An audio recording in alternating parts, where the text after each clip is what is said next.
જ્યારે પણ તહેવારોમાં અને પ્રસંગોમાં આપણે બહુ બધી મીઠાઈઓ ખાઈ લેતા હોય છે અથવા તો દૂધપાક ને ખીર ખાઈને આપણને બહુ જ રિગ્રેટ થાય છે કે ઓહો બહુ ગળું ખવાઈ ગયું, વજન વધી જશે, ડાયાબિટીસ થઈ જશે. તો આ એનું બેસ્ટ સોલ્યુશન છે ઓટ્સ અને ગોળની ખીર. હું છું પૂનમ કવા અને સ્વાગત છે તમારું પૂનમ્સ ફ્લેવર કિચનમાં. તહેવારો તો એક પછી એક આવ્યા જ કરવાના છે, પણ સાથે સાથે આપણી હેલ્થનું ધ્યાન પણ રાખવાનું, તહેવારોનું સેલિબ્રેશન પણ કરવાનું અને હેલ્થનું ધ્યાન પણ રાખવાનું. બેયનું મેનેજમેન્ટ આપણે સેટ કરવાનું છે ગૃહિણીઓને જ તે. તો આજે એક ખીર બનાવતા શીખવાડીશ, બહુ જ હેલ્ધી છે, ઓટ્સ અને ગોળની ખીર.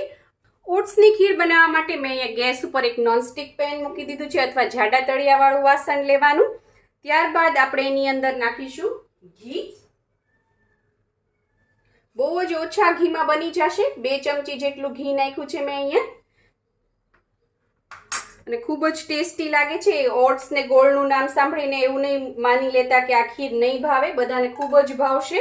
એની અંદર આપણે સૌથી પહેલા નાખી દઈશું થોડીક કિશમિશ. કિશમિશ સ્લાઇડ થોડીક ઘીની અંદર થોડી પલળે એટલે થોડી ફૂલે. ત્યારબાદ આપણે બીજા ડ્રાયફ્રૂટ્સ નાખીશું. કિશમિશ છે થોડી ઘીમાં જો તમે ફૂલવા લાગી છે, થોડો એનો કલર છે ચેન્જ થવા માંડ્યો છે. ત્યારબાદ એની અંદર હું કાજુ બદામ નાખું છું. 2 ચમચી જેટલા ટુકડા કરી લીધા છે મેં. ને બહુ ઝીણા ઝીણાની ટુકડા કરવાના, થોડા મોટા ટુકડા હશે, ચંક્સ મોઢામાં આવશે તો મજા આવશે. તમે આમાં કોઈ પણ ડ્રાયફ્રૂટ નાખી શકો છો. પિસ્તા પણ સરસ લાગે છે આની સાથે. ત્યારબાદ એને બહુ નથી શેકવાના, તરત જ આપણે એની અંદર નાખી દઈશું ઓટ્સ. ઓટ્સ છે એ આપણે થોડાક જ લઈશું કારણ કે ઓટ્સ છે એ એકદમ ચીકણા હોય છે, કારણ કે થોડાક પણ નાખશો તો એકદમ થીક થશે.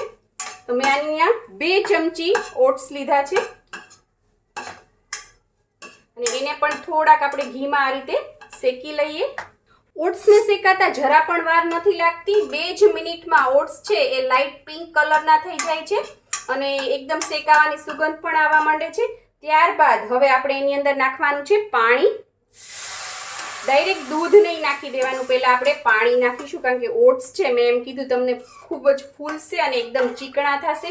જો તમે દૂધ નાખશો તો બહુ બધું દૂધ તમારે છે એ નાખવું પડશે એની અંદર. અત્યારે મેં આની અંદર અડધોથી પોણો ગ્લાસ જેટલું પાણી નાખ્યું છે અને હવે આપણે આને 5 મિનિટ મીડિયમ ફ્લેમ ઉપર ઉકળવા દઈશું એટલે ઓટ્સ છે એ સરસ આની અંદર કૂક થઈ જાય. 5-7 મિનિટમાં જ આ રીતે બધું પાણી બળી જશે અને ઓટ્સ છે એ સરસ કૂક થઈ જશે. એને કૂક થતા બહુ ઝાઝો ટાઈમ નથી લાગતો. આ એકદમ હેલ્ધી છે. અત્યારે ડૉક્ટરો પણ આપણને ઓટ્સ ખાવાનું કહે છે અને થોડુંક પણ તમે ખાશો તો હેવી ફિલિંગ આવે, વારે વારે ભૂખ નથી લાગતી. નાના બાળકોને પણ તમે આપી શકો છો. ડ્રાયફ્રૂટ્સ ના નાખો અથવા ડ્રાયફ્રૂટ્સનો પાવડર નાખી દેવાનો. ટુકડા નાના બાળકો નથી ખાઈ શકતા, એકદમ નાના બાળકો, તો તમારે પાવડર કરીને નાખી દેવાનો. તો આ રીતે ઓટ્સની ખીર કરીને તમે નાના બાળકોને પણ આપી શકો છો, પણ થોડાક પોર્શન છે એ ઓછો રાખવાનો, થોડીક જ આપવાની કારણ કે આ છે એકદમ હેવી ફિલિંગ આપે પેટમાં ગયા પછી. જો સરસ કૂક થઈ ગઈ છે. હવે આપણે આની અંદર દૂધ નાખવાનું છે કારણ કે જો પહેલેથી દૂધ નાખશું તો બહુ બધું દૂધ જાશે એની અંદર અને દૂધમાં છે એ ઓટ્સને થોડા કૂક થતા પણ વાર લાગે છે. ઓછા દૂધમાં આપણે વધારે પ્રમાણમાં ખીર તૈયાર કરી શકીએ છીએ, ટાઈમ પણ ઓછો લાગે અને આમનમ દૂધ નાખીએ તો ઓટ્સ છે એ નકરું દૂધ જ પીધા કરે એટલે તમારે વારે વારે દૂધ નકરું નાખવું પડે.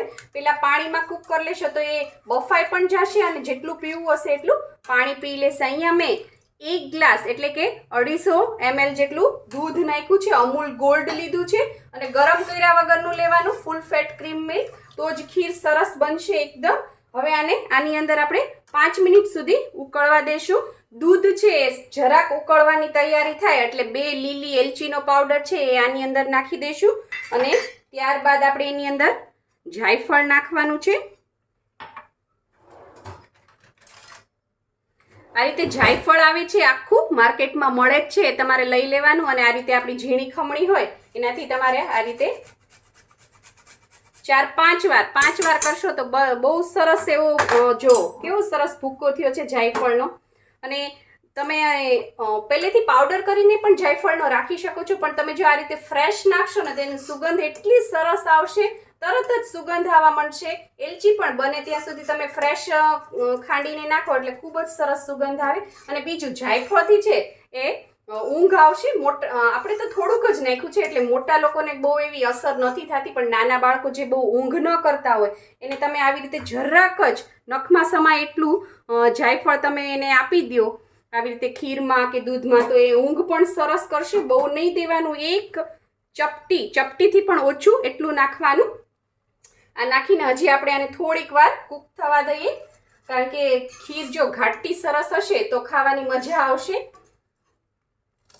અને છે થોડું થોડું વચ્ચે આ રીતે હલાવતા રહેવાનું, તો છે એ નીચે તળિયે નહીં બેસે.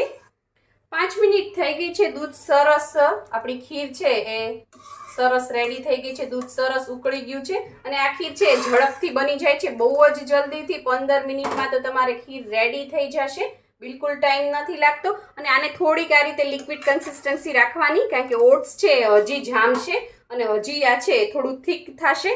હવે ગેસની ફ્લેમ બંધ કરી દેવાની છે. તમારે ખાંડ નાખવી હોય તો તમે ગેસ ચાલુ હોય ત્યારે જ ખાંડ નાખીને 5 મિનિટ રહેવા દઈને ઉતારી દેવાનું, પણ આપણે નાખવો છે ગોળ. ગોળ છે એ ચાલુ ગેસે ન નખાય, નહીંતર છે દૂધ ફાટી જાય. એટલે ગેસ છે બંધ કરી દેવાનો અને આને અંદર આવી રીતે 4-5 વાર ચમચો ફેરવી અને આને થોડું ઠંડુ કરી લેવાનું, પછી નાખવાનું. જો ગોળનો પાવડર હોય તો એ તમે તરત નાખી શકો છો, પણ આપણે અહીંયા આ રીતનો જે રેગ્યુલર ગોળ ઘરમાં વપરાતો હોય એ ગોળ લઈએ છીએ, કારણ કે બધે ગોળનો પાવડર અવેલેબલ નથી હોતો.